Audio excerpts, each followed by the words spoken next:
ఫిబ్రవరి 2026న మధ్యాహ్నం 3:30 గంటల సమయంలో చంద్రకళ, బూరమ్మ మరియు వారి కుటుంబ సభ్యులు కుమ్మేరా మల్లన్న దేవాలయం దర్శనం కోసం వెళ్ళారు. వారి చెప్పిన ప్రకారం శ్రీనివాస్ రెడ్డి డబ్బు అడగడం మరియు వారిని ఆపడం జరిగింది అని చెప్పారు. దర్శనం కోసం డబ్బు ఇవ్వలేని చెప్పినప్పుడు ఇవ్వలేదని చంద్రకళ చెప్పగా శ్రీనివాస్ రెడ్డి వారితో వివాదం చేసి అశ్లీల్ భాషలో తిట్టడం జరిగింది. దేవాలయం పూజారి పెద్ద శైలు యాదవ్ చెప్పిన ప్రకారం వారు బ్యారికేడ్ను దాటడానికి ప్రయత్నించినప్పుడు పెద్ద జనాలు దర్శనం కోసం నిలబడి ఉన్నారు కాబట్టి క్యూ లైన్లో ముందుకు వెళ్ళమని చెప్పినట్టు తెలిపారు. తర్వాత చంద్రకళ తన కుటుంబం సభ్యులతో కిందకి వచ్చి తన కుమారుడు గణేష్కు ఫోన్ చేసి ఈ ఘటన గురించి చెప్పింది.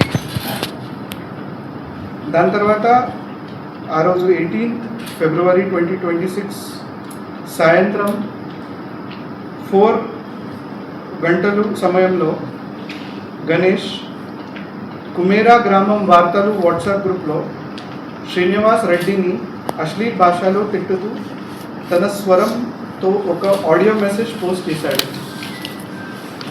ఈ మెసేజ్ను నరేష్ విని శ్రీనివాస్ రెడ్డికి తెలిపాడు. తర్వాత గణేష్ ఆ మెసేజ్ ఆ గ్రూప్ నుండి డిలీట్ చేశాడు. తర్వాత గణేష్ శ్రీనివాస్ రెడ్డిని ఎదురు పడినప్పుడు తన అమ్మ మరియు కుటుంబ సభ్యులు ఎందుకు తిట్టినావు అని అడిగాడు. శ్రీనివాస్ రెడ్డి పిటిషన్ ప్రకారం ఆయన గణేష్ని గ్రామం వాట్సాప్ గ్రూప్లో ఎందుకు తిట్టావు అని ప్రశ్నించగా దానికి గణేష్ నా ఇష్టం, నేను ఆడియోలో ఏమి చెప్పాలో చెప్తాను, ఏమీ చేయాలో చేసుకో అని చెప్పి మరింత అశ్లీల్ భాషలో వాడాడు.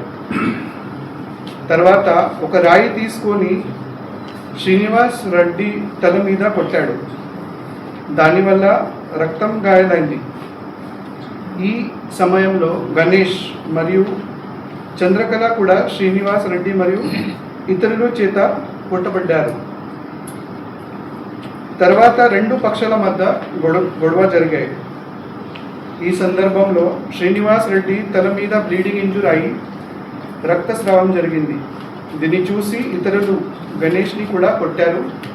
ఈ గణేష్ తన పిటిషన్లో శ్రీను, మధు, సతీష్ రెడ్డి, పవన్, కన్ని, శ్రీకాంత్ రెడ్డి మరియు నరేష్ అన్ని పేర్లు చెప్పాడు. గణేష్ నుండి డయల్ 100 కాల్ వచ్చింది. పోలీస్ వెంటనే రెస్పాండ్ అయ్యారు. తర్వాత రెండు పక్షాలు పోలీస్ స్టేషన్కి వచ్చి పిటిషన్ ఇవ్వడం జరిగింది. దానిపై కేస్ మరియు కౌంటర్ కేస్ రిజిస్టర్ చేయడం జరిగింది. 18 అది ఇప్పుడు ఫస్ట్ పిటిషన్ గురించి మాట్లాడతాను. 18 ఫిబ్రవరి 2026 రాత్రి 8:30 గంటల సమయంలో ఉండ్యాల శ్రీనివాస్ రెడ్డి ఏజ్ 42 కుమేరా గ్రామం రైతు ఒక కంప్లైంట్ ఇచ్చాడు. ఆయన చెప్పిన ప్రకారం దేవాలయం జాతర సమయంలో క్యూ మేనేజ్మెంట్ చేస్తున్నప్పుడు ఇద్దరు మహిళలు చిలకేశ్వరి, చంద్రకళ ఎలియాస్ చాకలి కారమ్మ మరియు బూరమ్మ లైన్ను దాటినికి ప్రయత్నించారు. వారిని ఆపగా వారు ఆయనని తిట్టుకొని వెళ్ళిపోయారు అని చెప్పాడు. తర్వాత బూరమ్మ బావ కుమారుడు సి గణేష్ గ్రామం వాట్సాప్ గ్రూప్లో అశ్లీల్ ఆడియో పోస్ట్ చేశాడు అని చెప్పాడు. తర్వాత శ్రీనివాస్ రెడ్డి దాని గురించి ప్రశ్నించగా గణేష్ ఆయన తల మీద రాయితో కొట్టాడు అని రక్తం పారిందని చెప్పాడు. అలాగే గణేష్ బంధువులు ఆశీర్వాద్ మరియు కీర్తి ఆయనని కళ్ళలో మరియు రాయిలతో కొట్టారు అని ఆరోపించారు. ఈ సంబంధంలో crime number 53/2026 under section 118(1), 352 read with 3 BNS కింద కేసు నమోదు చేసి PS Nagar Kurnool SHO investigation ప్రారంభించారు. అదే రాత్రి 9:30 గంటల సమయంలో చాకాలి గణేష్ శ్రీనివాస్ రెడ్డి మరియు ఇతర 7 మంది శ్రీను, మధు, సతీష్ రెడ్డి, పవన్, కన్ని, శ్రీకాంత్ రెడ్డి మరియు నరేష్ మీద గణేష్ పిటిషన్ ఇచ్చాడు. వారు తన మరియు తన అమ్మ చంద్రకళను దాడి చేశారు అని చెప్పాడు. అలాగే శ్రీనివాస్ రెడ్డి తన అమ్మ చంద్రకళ మరియు అత్త బూరమ్మను అశ్లీల్ భాషలో తిట్టాడు అని చెప్పాడు. ఆరోపణలు నాన్ కాగ్నిజబుల్ కావడంతో జనరల్ డైరీ ఎంట్రీ చేసి కోర్టు అనుమతితో crime number 66 of 2026 under section 115 to 352 read with 35 BNS కింద కేసు నమోదు చేసి PS Nagar Kurnool SHO investigation ప్రారంభించారు. తర్వాత గణేష్ మరియు తన అమ్మ మెడికల్ పరీక్ష గవర్నమెంట్ హాస్పిటల్ నగర్ కర్నూలులో జరిగింది. రిపోర్ట్ ప్రకారం వారికి సాధారణ దెబ్బలు ఉన్నాయి. 18 ఫిబ్రవరి 2026 పిటిషన్లో గణేష్ భార్య మరియు పాపపై ఫిజికల్ అసాల్ట్ గురించి ఏమీ ప్రస్తావన లేదు. తర్వాత 2 పక్షాలు పోలీస్ స్టేషన్ నుండి వెళ్ళిపోయారు. 20 ఫిబ్రవరి 2026 సాయంత్రం 6:30 గంటల సమయంలో పిటిషన్ ప్రోగ్రెస్ గురించి అడగడానికి మళ్ళీ పోలీస్ స్టేషన్కి వచ్చి SHO మరియు CIని కలిశారు. ఇది 2 పిటిషన్స్ 18 రోజు వచ్చినప్పుడు ఆ రోజు అక్కడ కేస్ అండ్ కౌంటర్ కేస్ నమోదైంది. దాని తర్వాత 21 ఫిబ్రవరి 2026 చిలకేశ్వర మోనిక తను 2 నెలల పాపై ఉదయం 6 గంటల సమయంలో లేదని నగర్ కర్నూలు హాస్పిటల్కి తీసుకెళ్లగా బ్రాడ్ డెడ్ అని డాక్టర్ డిక్లేర్ చేశారని తెలిపింది.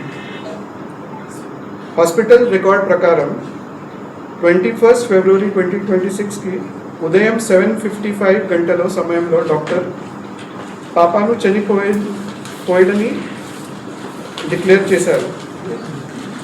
హాస్పిటల్ రికార్డ్ ప్రకారం కుటుంబం మెడికో లీగల్ కేస్ మరియు పోస్ట్మార్టం ఎగ్జామినేషన్కి ఒప్పుకోలేదు అని పాప తండ్రి గణేష్ తల్లి మోనికా సంతకాలు చేశారు.